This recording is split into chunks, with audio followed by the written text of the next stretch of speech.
నిజామాబాద్ జిల్లాలో అకాలంగా కురిసిన వర్షాలకు బాధితులను రైతాంగాన్ని ఆదుకోవాలని చెప్పేసి అఖిల భారత రైతు కూలీ సంఘంగా కోరుతూ ఉన్నాం. గత వారం రోజులుగా వర్షాలు ప్రజలను అతలకుతలం చేస్తున్నది. ఆ అతలకుతంలో ప్రజలు అనేక ఇబ్బందులు పడుతూ ఉన్నారు. ప్రజలకు ఎక్కడైతే ప్రజలకు ఇండ్లు కూలిపోయాయో ఆ బాధితులకు వెంటనే ఇండ్లు కట్టియాలని చెప్పేసి కోరుతూ ఉన్నాం.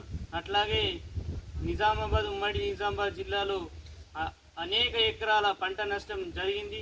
ఆ పంట నష్టంకు ప్రభుత్వం ఎక్కడైతే మండలాలు మన నిజామాబాద్ జిల్లా ఉమ్మడి మండలాలు ఎన్ని ఉన్నాయో మండలాల వ్యవసాయ రంగాన్ని సర్వే చేసి బాధితులకు ఎకరాకు 40-50 వేల రూపాయలు ఇవ్వాలని చెప్పేసి అఖిల భారత రైతు కూలీ సంఘంగా కోరుతూ ఉన్నాం.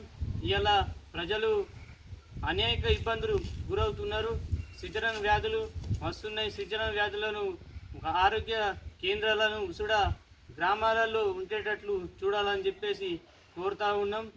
ప్రభుత్వం కలెక్టర్ గారు స్పందించి వెంటనే బాధితులను ఆదుకోవాలని చెప్పేసి కోరుతూ ఉన్నాం.